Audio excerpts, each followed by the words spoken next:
Nilai-nilai yang kami tanamkan di STAK itu adalah integritas, excellent, inovasi, berani, dan kerjasama tim.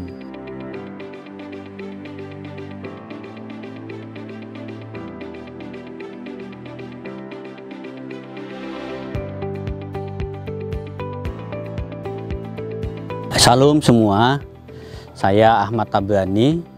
Saya sekarang melayani di Pesat dan ditugaskan untuk memimpin Sekolah Tinggi Agama Kristen Terpadu Pesat. Saya melayani di Pesat sejak tahun 96.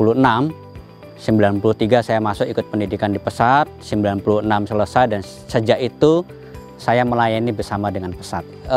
Kalau ditanya motivasi saya, passion saya punya passion ke suku-suku, saya punya passion ke anak-anak muda, memuridkan mereka untuk menemukan tujuan Tuhan dalam hidupnya, dan bagaimana sebanyak mungkin anak-anak di bangsa ini bisa mengenal Tuhan dan hidupnya diubah, dan mereka bisa mendapat banyak kesempatan dalam hidupnya untuk masa depan yang lebih baik.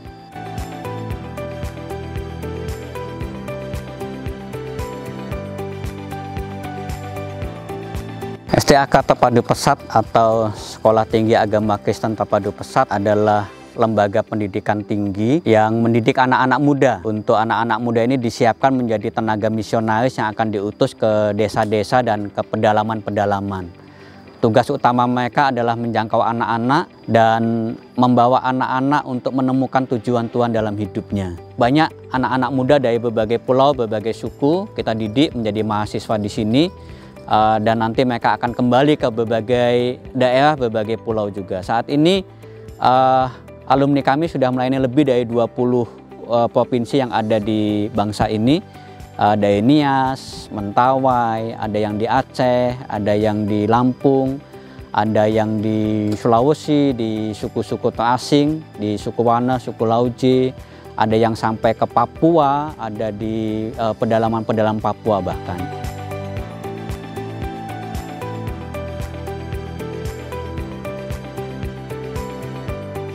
Nilai-nilai yang kami tanamkan di STAK itu adalah integritas, excellent, inovasi, berani, dan kerjasama tim. Integritas karena untuk menjadi hamba Tuhan dibutuhkan orang-orang yang bisa dipercaya. Dipercaya oleh diri sendiri, dipercaya oleh Tuhan, dipercaya oleh mereka yang dilayani, dipercaya oleh anak-anak yang dimuridkan. Pelayanan juga membutuhkan inovasi-inovasi untuk terjadi perubahan-perubahan. Tetapi perubahan terjadi kalau ada orang-orang yang punya keberanian. Tetapi orang-orang ini juga akan melakukan perubahan yang baik kalau mereka juga dilatih punya karakter excellent, selalu memberi yang terbaik buat Tuhan. Orang bijak berkata kalau kita mau berjalan cepat, kita berjalan sendirian. Kalau kita mau berjalan jauh, kita berjalan bersama-sama.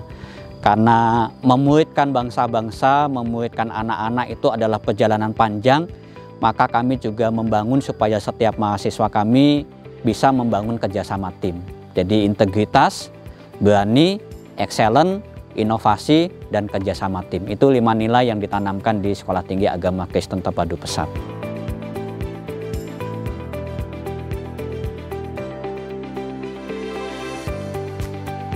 Nama saya Santosa, berasal dari Kabupaten Pati, Jawa Tengah.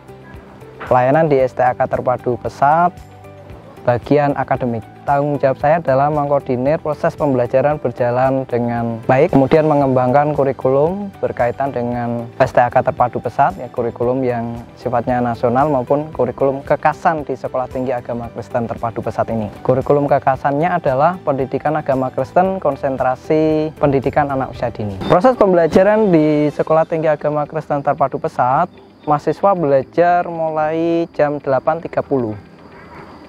Satu hari rata-rata 2 mata kuliah. Setiap mata kuliah rata-rata 2 SKS, jadi 100 menit belajar.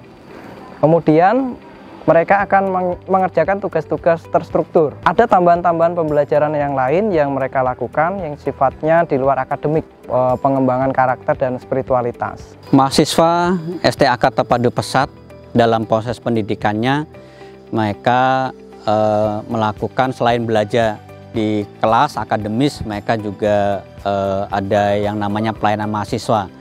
Pelayanan mingguan, setiap 1 minggu mereka pergi ke desa-desa yang ada di sekitar kami untuk melayani. Lalu ada pelayanan bulanan, yaitu antar semester mereka melayani. Lalu selama 1 tahun mereka harus melayani di desa atau di pedalaman. Di sana mereka melayani di unit-unit pelayanan pesat, yaitu di TK dan Future Center. Tugas utamanya adalah menjangkau dan memuridkan anak-anak. Anak satu demi satu didatangi, dikunjungi, diajak untuk bisa sekolah, lalu kemudian mereka jadi pendidik di sekolah pesat yang ada. Tetapi mereka juga mengunjungi anak-anak untuk juga bisa menjangkau keluarganya, untuk bisa menyampaikan, mempengaruhi supaya keluarga-keluarga juga bisa punya pengasuhan yang lebih baik kepada anak.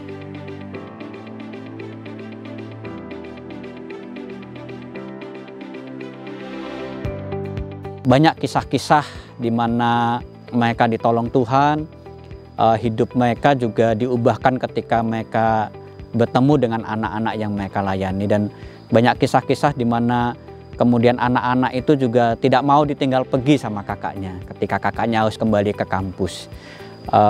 Dan pengalaman itu semua membawa mahasiswa untuk semakin memahami apa yang menjadi panggilan Tuhan dalam hidupnya. Jadi selain mendidik anak-anak, beberapa mahasiswa kami juga memikirkan, menolong beberapa keluarga juga untuk mempunyai kegiatan-kegiatan ekonomi yang bisa menambah penghasilan keluarga di desa-desa di pedalaman. Jadi itu yang dilakukan oleh mahasiswa kami. Dan ketika nanti mereka selesai dididik, mereka diwisuda, mereka diutus ke desa-desa, ke pedalaman yang pelayanan bersama dengan pesat. Mereka melakukan hal yang sama.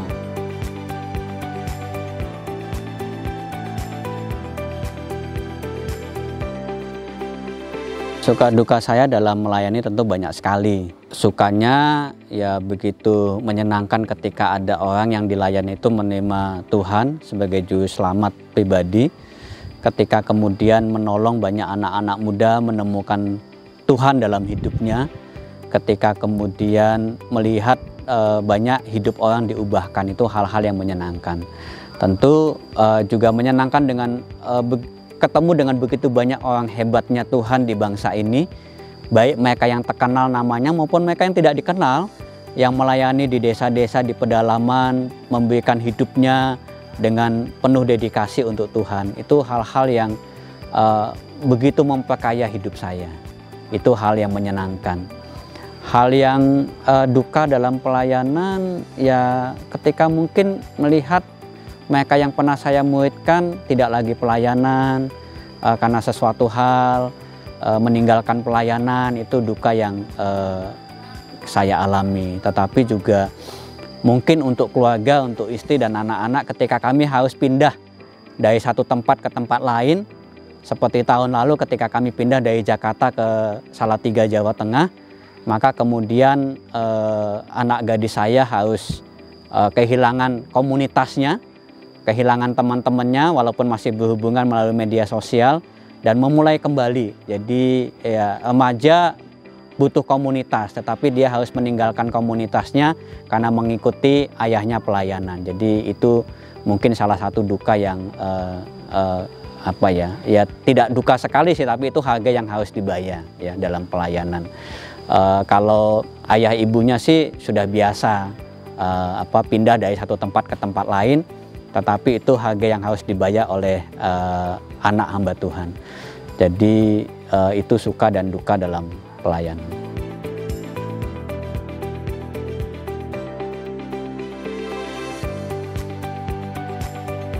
Pesan saya buat anak-anak muda, kalian berasal dari kekekalan. Efesus 1 ayat 4 berkata, sebab di dalam Dia Allah telah memilih kita sebelum dunia dijadikan. Jadi Allah memilih engkau sebelum dunia dijadikan. Itu artinya eksistensimu sudah ada di hati Tuhan, di hati Allah sejak dunia belum dijadikan, di kekekalan. Dan kita hidup sementara di dunia karena ada tugas, ada pekerjaan baik yang Tuhan sudah persiapkan sebelumnya dan Dia mau kita hidup di dalamnya. Jadi temukan pekerjaan baik itu, temukan tujuan Tuhan dalam hidupmu, temukan great design Tuhan dalam hidupmu, dan itu mimpimu, mimpi Tuhan dalam hidupmu, dan kerja itu, lakukan itu. Dan saya yakin bahwa dalam sejarah kerajaan Allah ada tempat buat dirimu, ada tempat buat hidupmu, dan Tuhan menanti engkau menemukan tempat itu dan mengambil peranmu dan memberikan kontribusi dalam kerajaan Allah. Itu pesan saya buat anak-anak muda. Tuhan memberkati. Bagi teman-teman kaum muda, dimanapun teman-teman berada, umat Kristiani punya tanggung jawab besar, yaitu memuridkan bangsa-bangsa. Tetapi hanya sedikit yang merespon. Mari sama-sama kita responi panggilan Yesus Kristus terhadap kita semua menjadi pemurid-pemurid bagi siapapun, dimanapun kita berada. Mau jadi pemurid sejati, lakukanlah pemuridan. Tuhan memberkati.